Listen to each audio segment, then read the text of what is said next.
Hi, welcome to the Joyful Business Club with Serena Bird. Our guest today is Harold Weldon.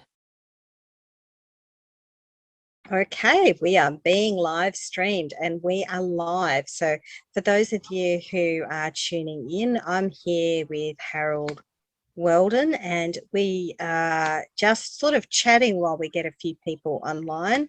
If you are watching us today, do please say hello. We always love it when people stop by to say that they're online and to ask questions. It's a really wonderful experience when that happens. So I am just making sure that I can see what is happening in terms of questions and so forth. And then I'm about to ask to introduce Harold. Hello, Harold. Hello there. How are you, Serena? I'm really well, thank you very much. Now, I've known Harold for a couple of years now, but only fairly well until recently. And where I met Harold was he was a new board member for the Australia-China Council. So you were appointed 2016, I think?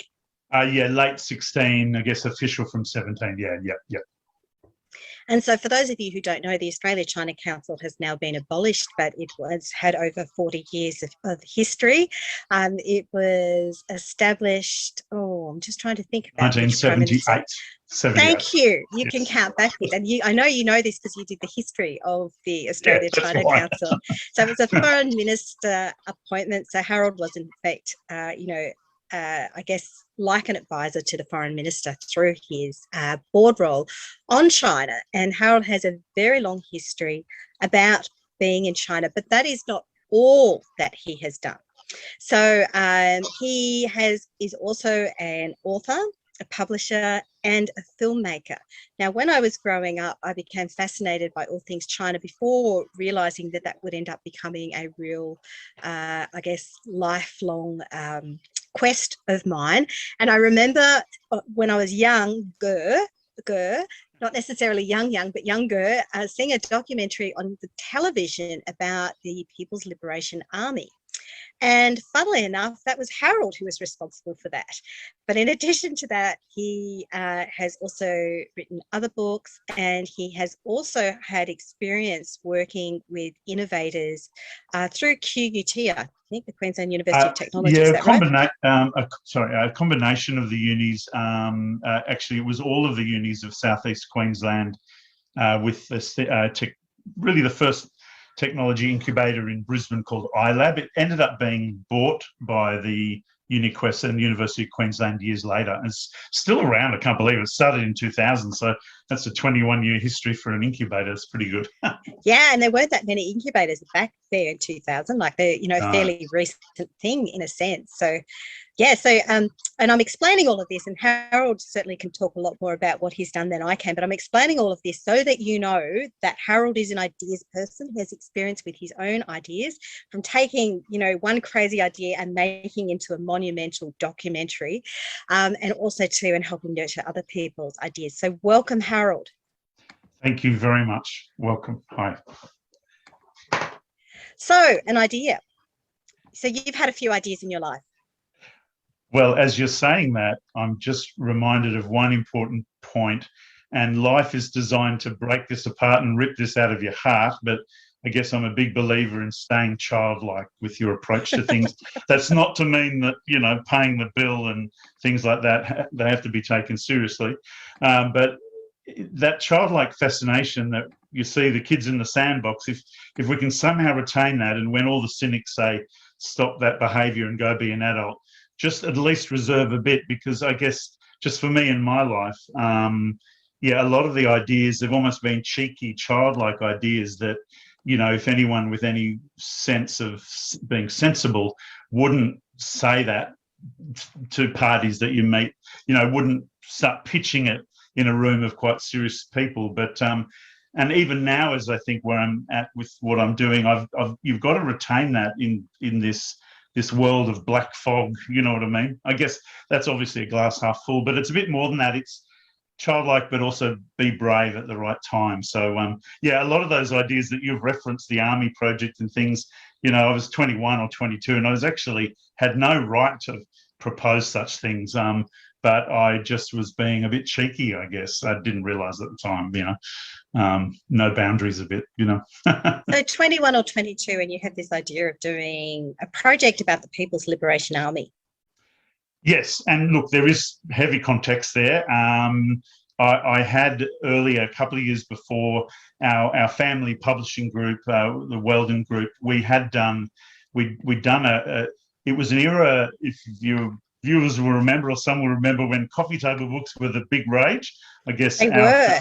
Yes, and our family group were Australia's one of the largest sort of privately owned publishing groups, and that was our thing.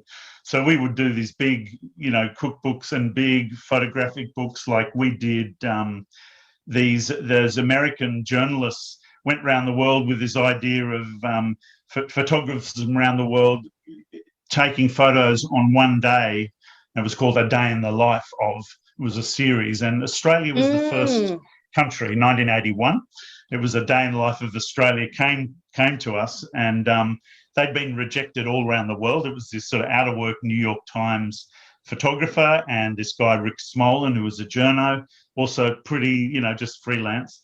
And we said, yeah, great idea. And it sold 250,000 copies. And then those guys went on for the rest of their career. They went on and did another 40, Day in the Life of Italy, Day in the Life of Spain, Day in the Life of America. And I ended up also then working years later on A Day in the Life of China. What's interesting about that is his idea was simple. It was very strict, and having worked on the Chinese one, it was really like dare I say it, a military operation. It was very strict that it had to be only on that exact day from 12 a.m. to midnight, and the photographers all had to be in place. They each had like three days in each location, and their film roll could only be in that spot. So that as you read the book, now you would do it by flicking pages online, but as you read the book, it started with dawn, and it was all over that country, like all over Australia. You still see the Day in the Life of Australia in secondhand bookstores, and it's still, very good. But so that was that era of, often good writing, but essentially it was a photographic album. And we did a book called The Long March a couple of years later when I left school, and I worked in the film industry, but I was drawn back to the family company just to be a photographer's assistant. I guess another tip is don't be too shy to make the coffee, And so I basically held the bag for a photographer, but we were able to go into China, and that was a similar thing. It was a sort of a narrative of photographers from around the world retracing the Long March. I know you haven't got time in this broadcast to talk about the history of the Long March, but suffice to say, that's like a long topic. Yeah, it's a China's Gallipoli, a triumph. Gallipoli was a sort of officially a defeat, but we became Anzacs, and even that's controversial, but that defined Australia. For the Long March for the Red Army, it was, this retreat. It was this terrible defeat, really. 100,000 troops. By the end of it, there was about 4,000 left, but they survived, and they used that 15 years later to win the revolution in 49. So it's their Gallipoli. And we did a book on the 50th anniversary, but it was really, for us, it was a way to do a book about China instead of just showing rice paddies and straw hats in 1985, when really the world didn't know what the interior of China looked like. Yeah, and exactly. It had only been open to the public for a very short amount of time. And there still weren't a lot of foreign travellers there, and the infrastructure to allow foreign travellers still was very good.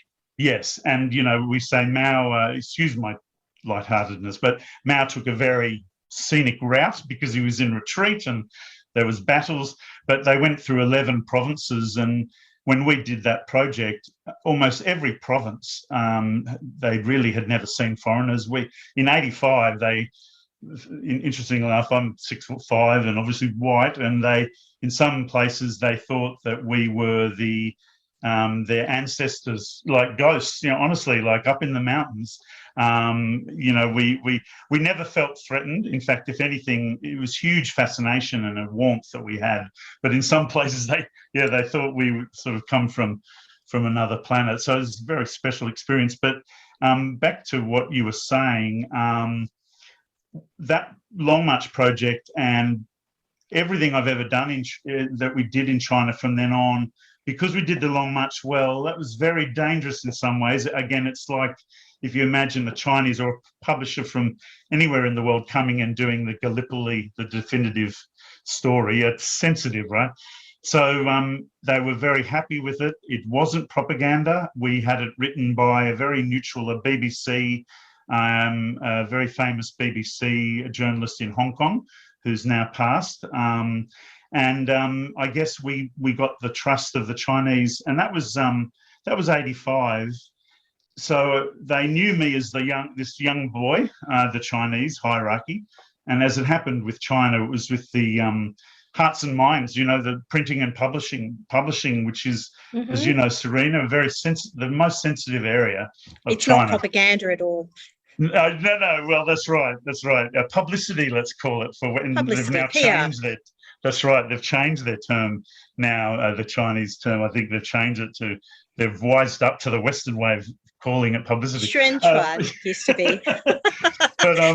but yeah, I often say So we were in that frame, and we had the idea sprang from a delegation in China came to Australia post that successful book, and as it happens, they literally were the army generals and stuff out of that sort of the pictorial area of China, and quite serious fellows. But at a dinner party, they actually brought with them a book.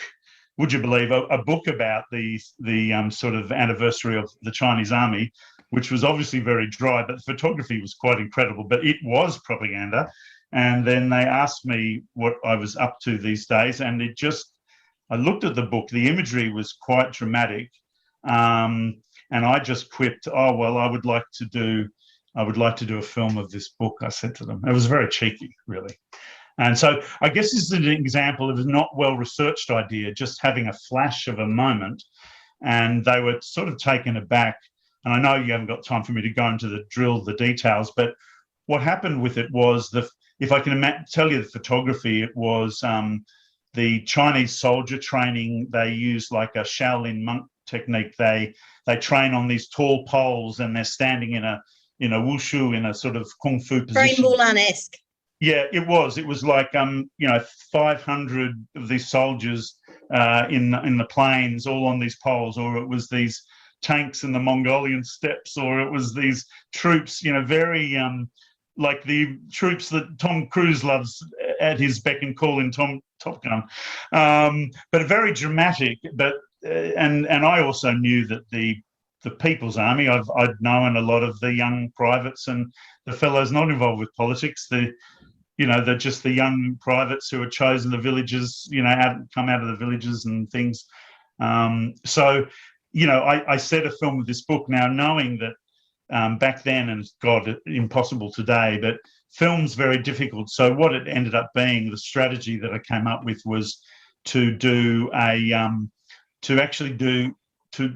do more a film and a book package. So it was really to do a book of the Red Army, like a Western book, but you would need the film to promote it. But what it really ended up being was a film and the book as a side. Sorry to get a bit technical about it.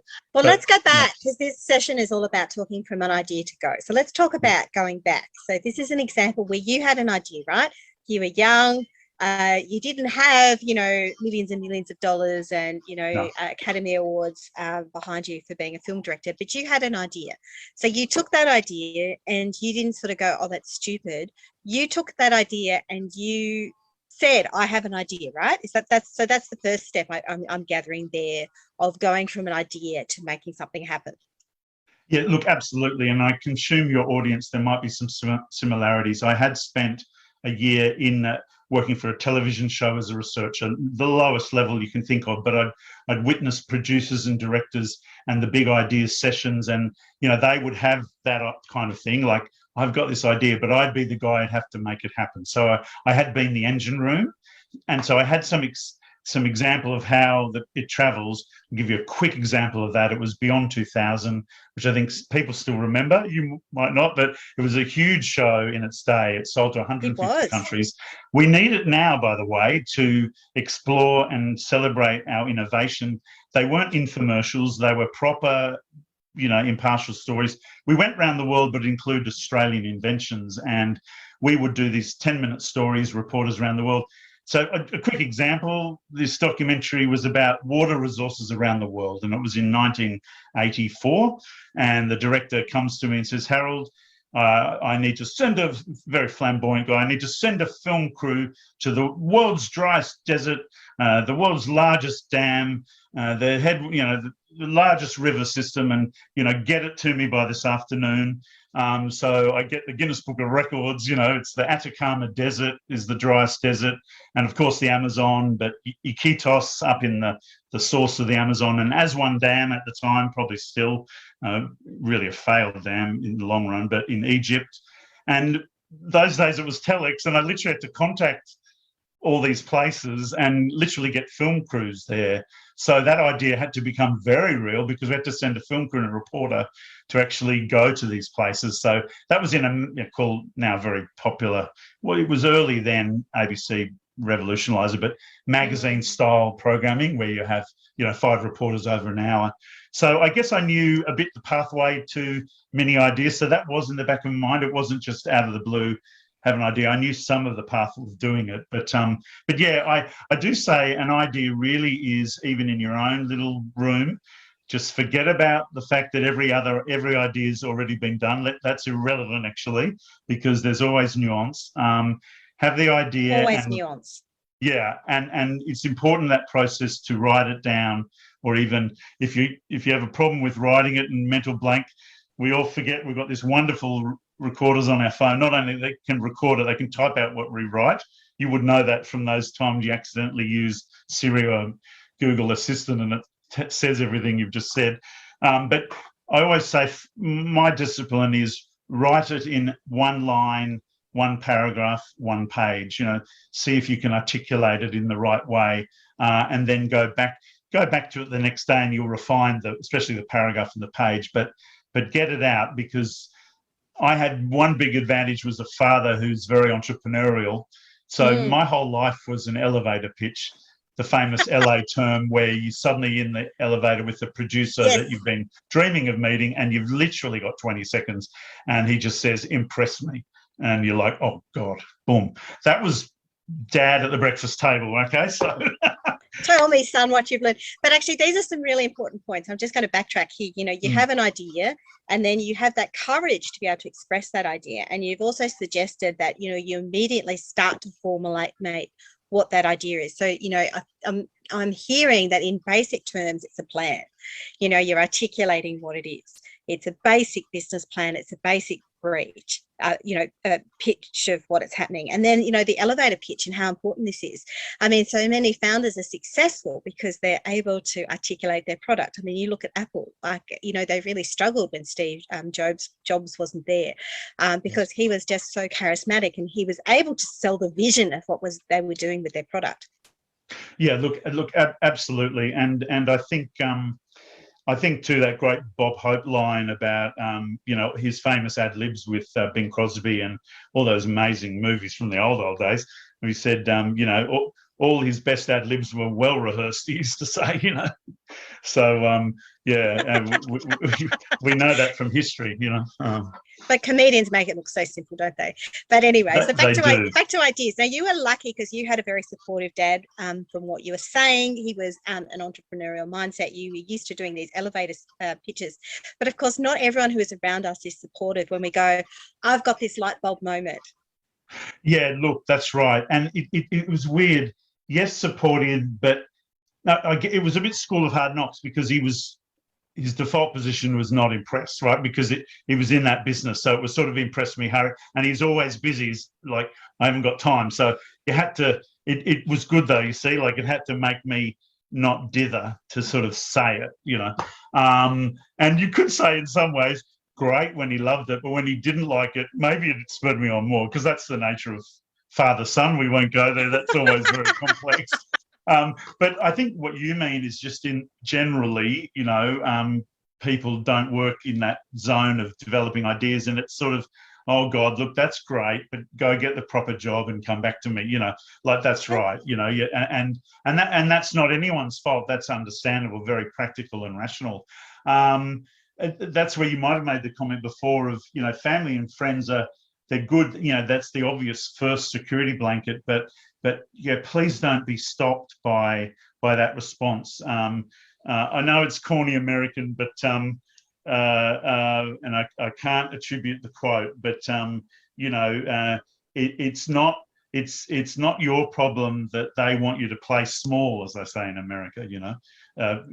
Maybe you're destined for bigger things. It's and that's not even a tall poppies. Tall poppies seems to be maybe an older term now. Maybe it's tall poppy syndrome is more in some ways what you're perceiving, like your own mental prison. Imposter syndrome, I think we tend to talk about more. Oh, there you go. But in terms of getting your family on board, this is so important. For International Women's Day a couple of weeks ago, I moderated a panel at the Canberra Innovation Network, and one of the entrepreneurial women on there, Claire Chesterton, who has a hair dye product with her brand Miraco, she said when she had her idea for a sort of more natural, available online hair dye solution, she's a former hairdresser, so she really understands this quite well. She had to really get her husband on board, and he's now part of her business. And her line from the panel was, you have to pitch your husband. Oh, wow. Yeah, okay. In your case, probably you have to pitch your wife. I'm sure your wife has received many pitches over the years. Yes, I think it's funny.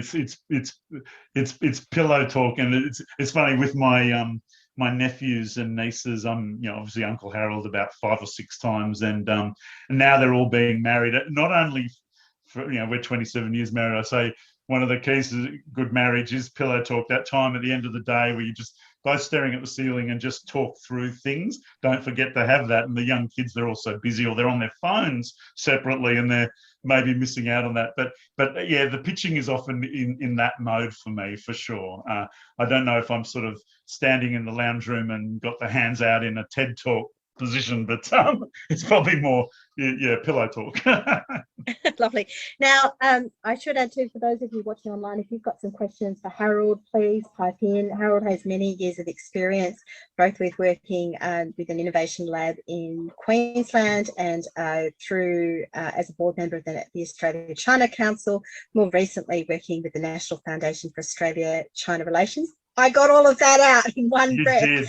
Oh my God. Also too as a publisher and filmmaker. Now, one thing you touched on before we went back was imposter syndrome. So, 21, 22, you pitched this idea for a film about the People's Liberation Army. Was there any point at which you felt, oh my God, like, I don't know that I can do this? Have you ever felt this in your sort of innovation career? And how do you break through and move beyond that? Well, the funny thing is, and I don't lay blame on any of the parties that gave me that response, but it was the more when I embarked on actually doing it. So because, and that ranged from whether it was defence establishment, intelligence establishment, or embassies, or historians, it really was the feedback of people in whatever industry, like that happened to be in that area of the Chinese army, but it can happen in anything. As you meet the people who are already in the know, that's the most negative you will get. And when you're young, you don't expect that. You sort of naively think, well, they're in that scene, so they would welcome it. And it wasn't that people saw me as a threat, but it was like, kid, what the hell, you're crazy. And I am reminded of a great quote. I'm Mr. Quotes, right? But again, from my wife, who's from Nepal, it's a great trekking quote, which is, it's amazing how far you go when you don't know the way. And I really like that quote. It's for all the aimless trekkers, by the way, that end up in Nepal, and they walk 40 Ks to base camp, and they'd never be able to do that at home, but they really don't know where they're going or what they're doing. So they use a different tool. It was really I'll just give you a quick example, and I know probably the tone of your talk wasn't to get too deep into any project, but I think of China. Obviously we did get those initial the highest level agreements to do, this sort of book and this film. But in the research, and I always use the embassy, like all the projects I've done over 37 years in China, always check in with the embassy, whether in the early days we needed to or not, because we had a certain relationship. But, often it was always working hand in hand with the people on the ground that are there was really important. But I have to say those early, they were a bit incredulous. Who's this guy, So maybe there's a bit of a thrill in that. And I know it's a different world. That was 1987 that we started filming that. But I still think that goes, that in a strange way, the people who you think will be your comrades might somehow be your biggest obstacle, or your biggest people trying to sort of unconsciously stop you moving forward, really. Yeah, that's a really good thing to reflect on too, because that's been my experience too. Some people who I thought we would have commonality with, sometimes I've got this funny vibe from them, and I haven't really known what it's about. And then, maybe 6 months, a year later, they come out and they do something very similar to what I was planning. Not necessarily the same. And I'm like, oh, I've got it now. They were, on some level, they were jealous, or they thought that I was doing, I don't know. And it's silly, really, because when you're really, truly passionate about something, you just want to make it happen, and you'll collaborate with anyone else who's going to make it happen, because you're really pure about that, I think. So I'm learning now that sometimes when I get something that's a little bit of dissonance, it's not that they don't think I can do it. They don't want me to do it. Yes, and actually you bring a good point, and I don't even know quite where I sit now. When I was younger, like, for instance, Great Wall of Iron, it was my original idea, but I went to that Beyond 2000. They were a burgeoning, getting large film company. So I resigned from my job, and then I worked on other jobs. That I went back to through the door. So I resigned as a very junior researcher, but came back in with this idea, this mad idea of I think the writing was good. When I look at the pitch document, it was 4 pages. Really, it was looked terrible. Even the picture of the army was crooked, and it wasn't aligned or anything. But I went back in the door, and that's another thing, by the way. If any of your people are working in companies and they have this idea, look, it was much better for me to walk back through the door having sort of left the company. I'm not suggesting they leave their wonderful jobs in this era, but if it was just an in-house I did, but anyway. Yeah, well, you did. That's right. But, if it's just a brainstorm and you're meeting with those producers, that idea will just be taken, and you'll just, thanks, young researcher, and the other film division will pick it up. Now, when I did do it, I ended up a co-producer. I did all the research. It was all of my connections, but you couldn't have that in a credit. The one credit I really fought for, and it ended up being a nightmare battle. I did win. I did get an original idea by Harold Weldon credit, but it was buried at the end credits, halfway through the end credits. It wasn't at the front. That the first. It ended up a huge battle with the producers. Yeah, I was 20 and they were 40, 50-year-olds, and that's showbiz, though. That's the sort of real ego. But it's still there, though, and no one can, say, fighting for that film, that was important. As I got older with other kinds of projects, I do realize, and everyone listening or whoever's listening, there are some ideas that you can hold too tight to ideas. I always used to call it about like having an idea and putting it in a spirit bottle and putting it on your shelf, because you don't want anyone else to rip it off, or you think the timing's wrong. That's just as bad as putting an idea out and having it sort of changed and someone, lays claim to part of it. I've got easier now over all these years. I'm 56 to really, unless it's something super important, but really let them go, let them have oxygen, let others influence them, and let it go a lot more than I was very precious in the beginning. So I think some ideas need oxygen. Yeah. These are a really interesting thing, because sometimes you have an idea and you're like, this is an original idea, this is amazing, it's come to me like inspired. And then like within a year, there'll be about 3 or 4 people who have the same idea. Like, no one's ever had that idea ever. Never in the Yes. history of the world. You've had this original idea, and sometimes other people have it. Now, I don't know what it is, but it's something I think to do with the way the universe works. It has these ideas. And Yes. so I'm learning that when you get that idea, you really do need to, on some level, have action, to take action on that. Now, Yes. I'm someone who has shiny object syndrome, so I do need to, monitor that a little bit, because otherwise, I end up dropping everything. But, it is interesting. You think you're the only person who has this idea, because it's come to you inspirationally, but through your intuition. But strangely enough, other people can get the same idea too. Yes, yes, and that now goes into the startup phase. When we were at iLab, and I was a young panel member, it was a Queensland government-backed thing. It was a bit ahead of its time, and dare I say, it's smart state, and it was a smart state project with Beatty, but just it was some miracle. They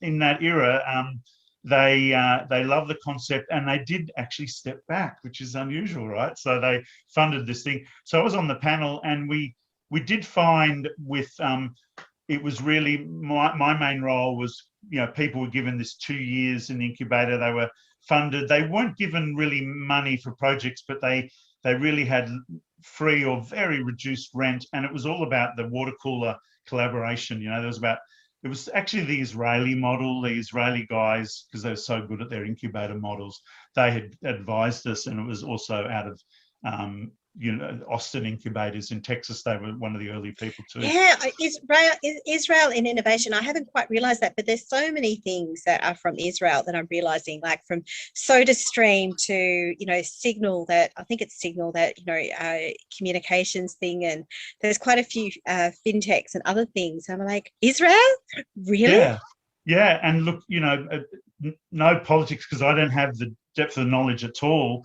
But, I guess the military industrial complex there, well, it's sort of that innovation culture. To be honest, even military aside, there's that process there. A lot of the innovation comes out of that, like not related to military at all, but the disciplines of that process, and you could say a bit of a pressure cooker atmosphere there.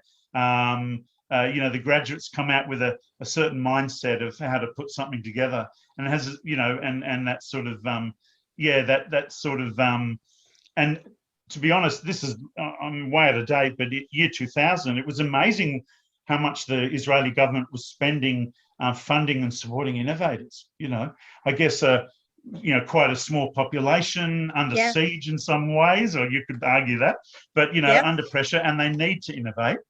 And, if we had adopted like the amount that their government put in, I think we'd be in a lot better state. And also, I think at that stage, what we learned with the incubator, and it hasn't really changed, but what we were trying to do, I guess, was to do that cross-fertilization with universities. I guess, to sum it up, Silicon Valley is ultra commercial, but we have a sort of Anglo background, Oxford, Cambridge, of these silos of research and not really entrepreneurial connectors. So iLab was trying to mix that. But what I was going to say before is a lot of the pitching, these people, we would not discourage them, but we would say, before you commit your house, because a lot of them were, taking extra mortgages, it is good to double check what existing ideas there are out there. And it's not to turn your idea off, but you might just change it a bit left and right, and it's still got a way forward, Yeah. This is a whole other topic which I'm really passionate about too. The Canberra Innovation Network, as we are talking, they have their Idea to Impact course that's just started, and part of that is interviewing up to 100 people or more, if you can, about ideas. I find that my imposter syndrome kicks in at some point, and I get a bit freaked out about it. Sometimes it's better not to talk to so many people, but then I sort of go off and do things and it would have been much better if I'd actually talked to people. So, to maintain that I'm still focused on this and I'm still going to do it, but I'm going to talk to people is really important. And in fact, when I wrote The Joyful Frugalista, for about a year before that, I refused to go to read any finance books or to go to any events, author events or anything else, because every time I did, I went, oh my God, that person's so brilliant, that person's so eloquent, that person's such an amazing writer. It's already been done, and I would lose my self-esteem and confidence. So I just sort of went la la la la la and did it. But of course, I would have been much better had I actually read more. And in, you know, whatever you do, you're always influenced by your contemporaries. There's certainly other people's works that get quoted in my work, not stolen, quoted, which is a different thing, attributed. And this is, you know, artists do this quite naturally. Now, our time is actually up, and I could talk like an hour with you. I know. Yeah, sorry. So, Harold, I think we're going to have you back again to talk more about, you know, perhaps your experience with iLabs and, you know, that whole innovation pitching process. Thank you so much to everyone who has come online to listen to Harold. Harold, are you on LinkedIn? I know you are. Yes, I am.